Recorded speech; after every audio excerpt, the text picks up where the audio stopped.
Palabas na. Ladies and gentlemen, Mr. Arnel Ignacio.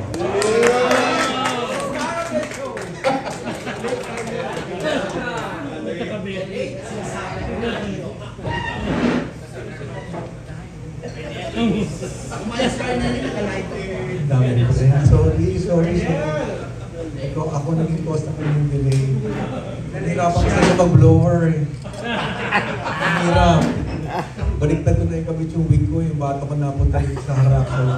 Na-delay, pasensya na po. Kala ko napunta ka sa Baclaran. Chinesis mo naman nasa Baclaran ako. Napunta ko siya sa Max Baclaran.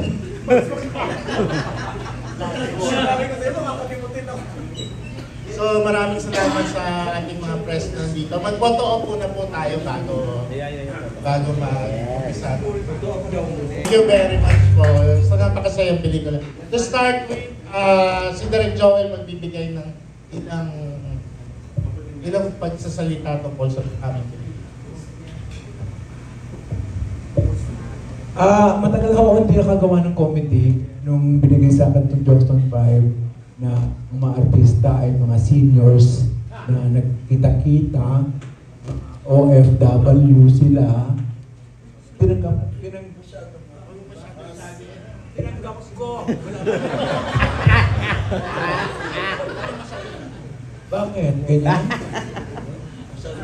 Ayan, okay na.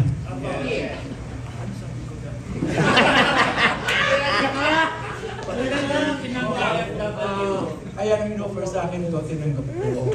Ang pinakahuli kong comedy ginawa Rainbow Sunset. ay yung popcorn.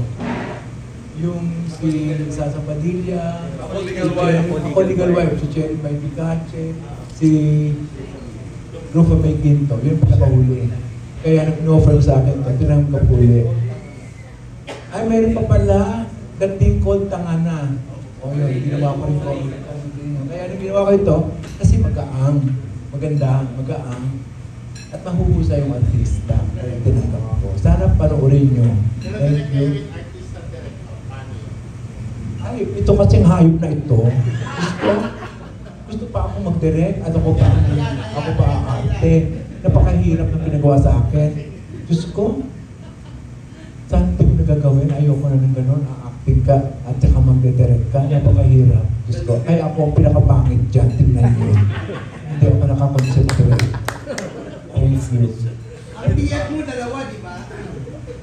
Ano? Ang PF mo dalawa. Dapat. Pwede na po tayong magtanong. Sino po muna magtatanong? Bobby. Aban po.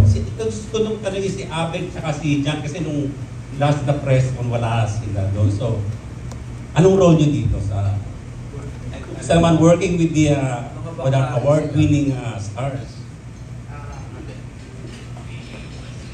Yung role ko po dito is ako po si Danny. Isa po akong boatman ng Pagsantan Falls. Tapos, working with them, ang galing talaga nila, promise. Kasi meron dun scene na nag-uusap. Actually, maraming scene na nag-uusap lang sila na comedy, pero makikita mo yung drama.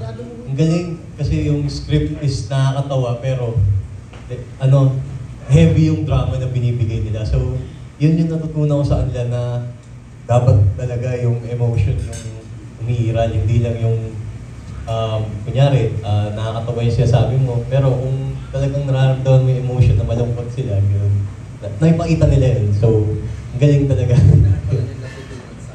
Opo, marami akong natutunan sa inyo.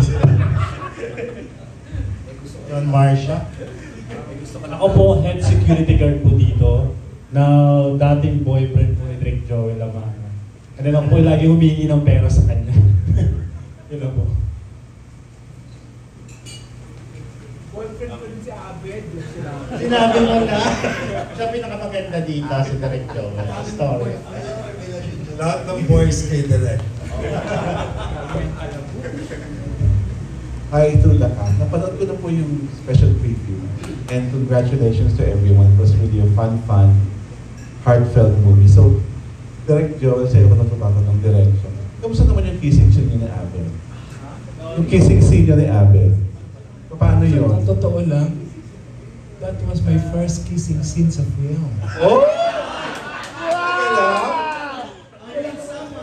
Kissing scene ever since. Demure, ha? Binigay sa akin kaya yung maghali ka nanginginig ako na yun.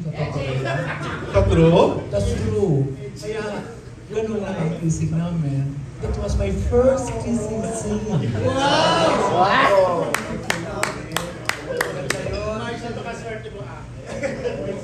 Eric, ito yung isa sa mga characters na grabe yung karga. How did you play around that kind of character? What's that? Sorry. Yung character mo kasi isa sa may pinakamalaking karga because yung pinagdadaanan ng brother niya. How did you play along with that kind of character na may ganun kang yung working for them tapos pagdating mo ganun? No, because before accepting the role naman, I mean, believe naman kami direct kung ano yung mga roles namin. One thing that direct wanted to do was he wants to make it organic. Gusto niya raw. Gusto niya parang magbabarkada lang kami. Lahat kami, may mga kanya-kanyang pinagdadaanan. At lahat naman tayo, may problema tayo. So parang ang ginawa ko lang yun naman talaga, lahat tayo may problema sa families natin. Ako naman, parang gano'n lang yung ginawa ko. So parang, it was to make it more organic. Ang in-invite ko lang sa kanya is lahat tayo may pinagdadaanan. Lahat tayo may mga problema. So yun lang din yung attack ko. It's more of bawat tao, lahat tayo, magkakaroon tayo ng problema sa family. Pero of course, ang lahat ng problema may solusyon yan. For my last question, this is for Eric and for Arnel. Meron kayo nakakalokang confrontation scene na talagang tawa ko ng tawa. Paano nyo na-rehearse yun? Yung mga sampalal ko, ano-ano pa. How did that go about? Organic rin ba yun? O ni-rehearse kayo na direct? No, actually si Direk kasi sasabihin naman niya sa amin kung ano yung gusto niya. Then magre-rehearse kami. But somehow kasi, ang comedy kasi nanganganak yan. So sometimes kapag may naisip kami na, pati na lang, Direk, pwede ba namin gawin to? So, and then Direk is so open kasi ang gusto nga niya, maging freewheeling kami. And he wants us to contribute and do ad-lib. Kasi, ang comedy kasi talaga, sometimes it's all about wit and it's all about the punch. And minsan, yung kung ano yung binitaw mo nun at that particular moment, yun talaga mismo yung nakakatawa. And sometimes, pag nagtitake two kami, naiiba na siya. So, naiiba siya, nanganganak siya. So, parang gano'n. Actually, ano yun eh. Ang treatment to dapat seryoso talaga eh. Naaway namin. Kaso sa isang take, alam mo si Direk Eric, meron siyang mga panggulat na eksena. Bigla ba naman nung nasubsob, gumanon yung paa. Ganito oh. Gumanon. So ginawa na namin. Parang mas maganda siya na magsiseryoso pagkatapos landian lang. And mas ano siya, mas bakla. Oh, so it was really fun. And I must say, nung una, hindi na malawa pa how to approach Direk Eric eh, kasi medyo ngayon lang kami nagkatrabaho ng, but yung kanyang isip, parang naka-steroids pagdating sa comedy. Talagang kada meron kami eksena, sasabihin niya, Aneli, okay lang ba sa'yo? Susigin ko yung paa ko dyan. Oh, kasi yung, basta may eksena kami na parang nilalandi ko ito eh. Ito naman.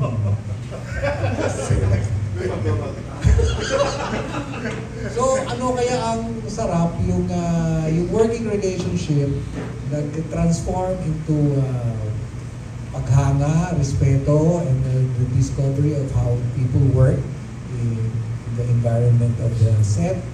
And so, naging masaya, naging magkakaibigan kami talaga. So, yung nakikita nyo na parang barkada, totoo na yun, totoo yun. Kaya ang saya-saya nitong movie nito, baka dapat, Dennis, may part 2 ka na.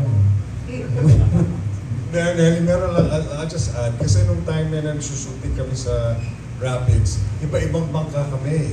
So iba yung bangka ng camera, iba yung bangka ni Direk, iba yung bangka nila Jim at iba yung bangka namin dalawa ni Arnelli. So sabi ko gano'n, basta ang direction ni Direk is, basta maglandian kayo dyan. So sabi ko gano'n, nandun ako sa harapan, sabi ko, Arnelli, ilalabas mo yung paa ko tapos ang ginawa ko, nilabas yung paa ko, tinapot ko sa mukha ni Arnelli. Si Arnelli naman, hinalik-halikan yung paa ko. Akala ko kasi kamay ni Abed. Akala niya kamay ni Abed. So, ganun lang. So, it was very organic. Kung ano yung naano namin nandun doon, yung ginagawa namin. Ang isang pinakamagandang characteristic ng comedy, yung spontaneity. Kailangan mo kang spontaneous yung ginagawa nila. Kailangan mo kang hindi naka-script yung ginagawa nila para maging comic, para maging matawa ang tao. At isa pang essence ng comedy, dapat hindi ka halata ng papatawa sa tao. Kasi magiging nakakainis.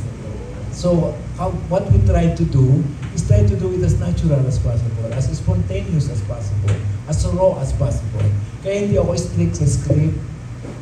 Ano ko? Hindi na nga halos na-respeto yung script. Kung ano-ano ang sinasabi nila, kung ano-ano dinadagdag nila. Ang ginagawa ko na lang, kinakapture ko lang na kinakapture. Tingnan nyo na kasi mangot ako sa lahat ng script. Actually, si Derek, habang umaarte siya, nagde-direct pa rin siya. So, tinitingnan niya kami, minsan nakaganon siya sa amin. Parang inaabangan niya yung gagawin namin kung tama yung ginagawa namin. Kaya minsan nakakalimutan niya yung sa kanya. Nakantang na siya sa pinag-direct siya. Thank you, Alvin. Corgi.